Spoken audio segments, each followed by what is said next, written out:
Hi there, Lana is here back with another video, and on this channel I share with you tips and tricks to help you reach financial independence. And in this video you'll discover what travel hacking is and how to travel for free. But be sure to watch until the very end to avoid the #1 mistake most beginner travel hackers make that costs them thousands of dollars in free travel. But before we dive into how, let's first figure out what travel hacking is. Travel hacking is an art of collecting and using credit card points, airline miles, frequent flyer points, hotel stays to travel for free. Basically, it's a one-way street with credit card where you get to use it to your advantage. Travel hacking is how I was able to travel to Colombia, Barcelona, several times to Poland, Costa Rica, France, and 5 times to UK, including Czech Republic and many more places. Travel hacking is also how I was able to fly business class for free $99, and you can too. So now you know what travel hacking is, and you might have a question: is travel hacking for me?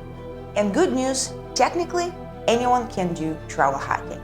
But as with any rule, there's always a few exceptions. So here's who travel hacking might not be for. If you have credit card debt, travel hacking might not be for you.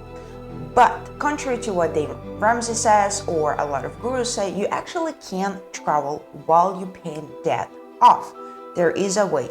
But when you have a credit card debt and your credit card utilization is about 50% and your credit score is below 600, it's going to be hard for you to get a good travel credit. And if you want me to make a video on how to travel while paying off debt without going in debt, comment down below and I will make this happen. The next category of people who travel hacking might not be for is people who don't have a healthy relationship with credit cards.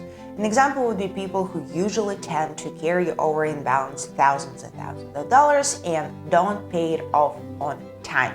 And if that's you, I would highly advise to put off travel hacking for a little bit until you develop a better relationship with credit cards and spend only as much as you need, not as much as you want. So why do credit cards allow travel hacking? Well, travel hacking exists because that's how credit cards try to get you. They offer you a juicy sign-up bonus and you usually get it after meeting certain spending requirements, and that's how credit cards actually lose money. But they also know that 55% of Americans don't pay their credit cards in full, and an average American carries over a balance of $5,897. Now, the average interest on a credit card is about 20%. So now I hope you can see how credit cards not only able to recoup the money they lost, but also make some more. If you don't pay your balance on time, they charge 20% interest rate until you pay it off, which can take up to 5 years. So now let's take a look at what you actually need to make travel hacking successful for years to come. First, you need to know what are the best travel credit cards out there, and that's where a lot of beginner travel hackers make the biggest mistake that costs them a lot of free points. Most people hear about travel hacking and they get excited. They sign up for the first credit card they come across, they get the points, and they get another card and another card and another card, and they get some deals. They might be not as great, but when they learn about the best credit cards out there with the best points, they actually struggle to join the club. I've made the same mistake when I just started out, and I regret not learning what I'm about to share with you much sooner. So what is the best travel credit card? Well, in my opinion, the best travel credit cards are Chase credit cards. Chase credit cards have the most valuable points currency out there. They allow you to redeem the points on flights, hotels, car rentals, cruises, dining, and much more.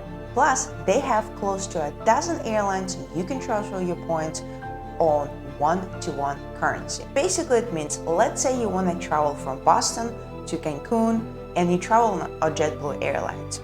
And you know that you need 20,000 points in order for you to book the ticket.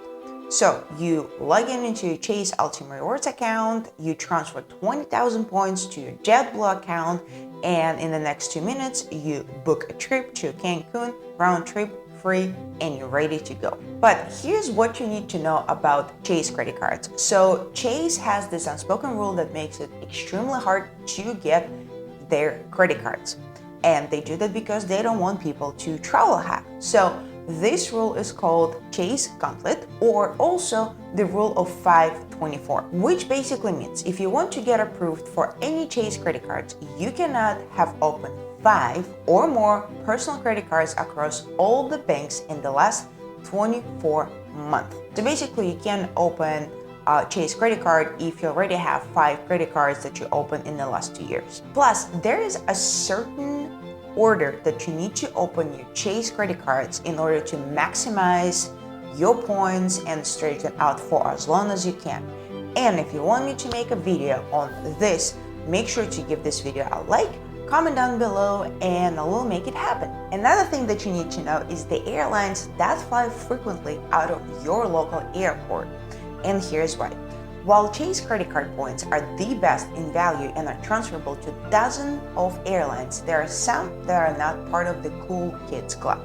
For example, American Airlines, Delta, and Spirit are not on the list. And there are some airports that don't have all of the airlines flying to and from. And if that's your airport, it might be a good idea for you to get an airline credit card. Also, maybe there is an airline that you actually like to use. Say maybe you like Delta Airlines. You fly frequently with the airline, so for you it might make more sense to open a Delta travel credit card, because not only you will get a juicy sign-up bonus point, but because when you use the card, you will also earn extra points for future travel. Lastly, when you're about to open the travel credit card, you need to ask yourself this one question. What would you rather not pay for?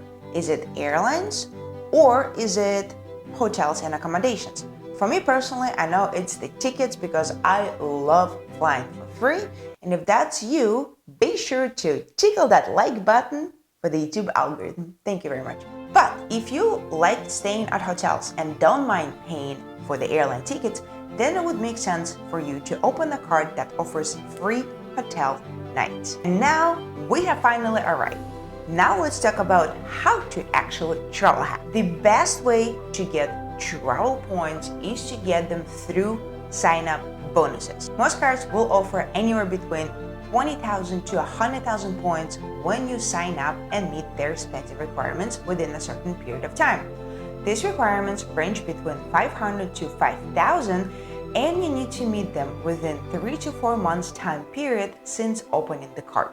This is where a lot of people decide that travel hacking is not for them, that it's too complicated, and that costs a lot of money. But let me show you how you can make this hard process extremely easy.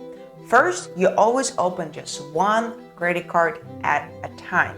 Second, you put all of your regular expenses on that credit card to meet spending requirements.